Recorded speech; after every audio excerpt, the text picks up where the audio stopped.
Bonjour à tous, je m'appelle Anaïs, j'ai 32 ans, je vis en Alsace à côté de Strasbourg et je suis professeure de français et d'allemand en lycée professionnel.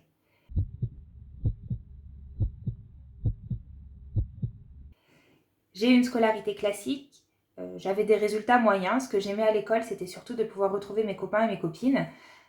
J'ai même redoublé une classe, mais j'ai obtenu mon bac littéraire en 2006. À 18 ans, je n'avais aucune idée du métier que j'avais envie de faire plus tard. Donc, quand il a fallu choisir dans quelle filière est-ce que j'allais m'orienter pour mes études supérieures, j'ai décidé d'écouter mon cœur. Ça paraît un peu bête comme ça, mais il n'y a jamais eu de stratégie dans les choix que j'ai pu faire pour mes études supérieures. J'ai choisi de faire une première année de lettres modernes et d'allemand à l'université de Lyon. Lettres modernes parce que j'ai toujours aimé le français et parce que j'ai toujours aimé lire. L'Allemagne parce que j'y avais été déjà plusieurs fois. C'était un pays qui me plaisait beaucoup, même si j'avais de très mauvais résultats en allemand. Donc j'ai obtenu ma première année avec beaucoup de travail. Et à l'issue de cette première année, j'ai décidé d'avoir une expérience à l'étranger. Je suis partie en tant que jeune fille au pair à Stuttgart en Allemagne. Le matin, je faisais des cours d'allemand pour me perfectionner dans la langue et le reste de la journée, je m'occupais de 4 enfants. Après mon année de jeune fille au pair en Allemagne, je suis rentrée en France, j'ai déménagé en Alsace et j'ai poursuivi mes études en fac d'allemand. Donc j'ai obtenu une licence d'allemand en 2010. Donc une licence, c'est 3 ans d'études après le bac. Et j'ai décidé de poursuivre mes études par un master dans un domaine un peu différent puisque j'ai décidé de poursuivre mes études dans les sciences de l'éducation.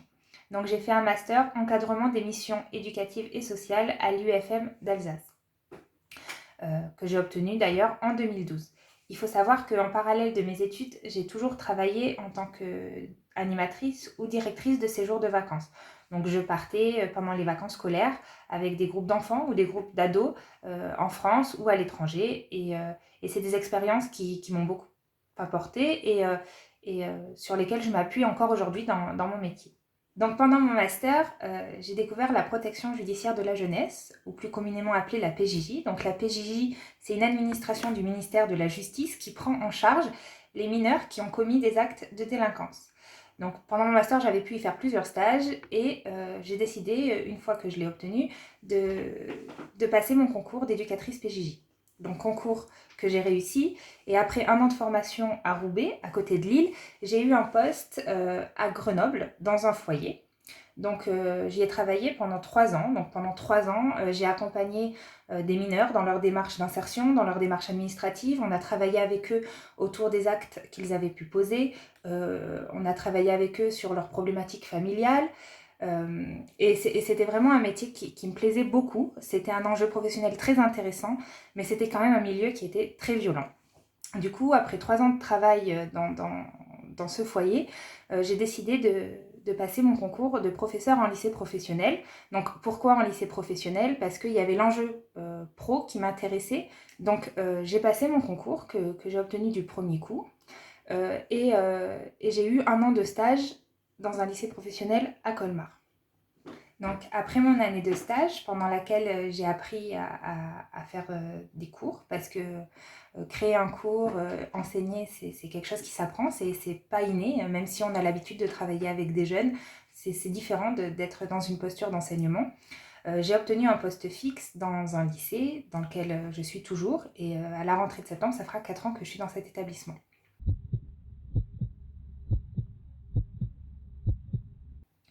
Ma journée type, elle ressemble à une journée type de beaucoup de profs, c'est-à-dire que je vais en cours, j'ai mes cours devant mes élèves, mais quand je ne suis pas devant eux, je prépare d'autres cours, je corrige leurs devoirs, je corrige leurs évaluations, et je fais aussi beaucoup d'accompagnement donc, pour les aider dans leur recherche de stage, euh, mais également de tutorat quand ils ont besoin d'accompagnement plus poussé pour trouver des méthodes de travail, pour du soutien scolaire également. Et quand on est prof aussi, souvent on est inscrit dans des projets. Et ces projets demandent aussi beaucoup de travail en amont. Donc les projets peuvent être divers. Par exemple, en tant que prof d'allemand, moi j'aime beaucoup faire des sorties ou des voyages scolaires avec les élèves. Et ça, vraiment, ça fait partie des meilleurs souvenirs et des meilleurs moments que je vis en tant que prof. C'est partir avec mes élèves en Allemagne.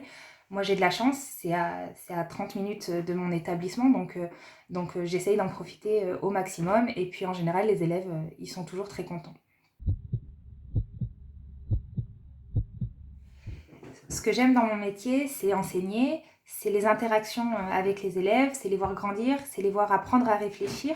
Parce que, en tant que professeur, au-delà des connaissances qu'on leur apporte, notre objectif, c'est de former quand même des futurs citoyens indépendants, autonomes et qui ne se laissent pas manipuler par ce qu'ils peuvent entendre à la télévision ou sur les réseaux sociaux.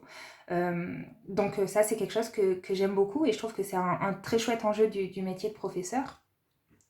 La difficulté que je pourrais rencontrer, c'est que c'est quand même pas facile de faire aimer l'allemand à des adolescents.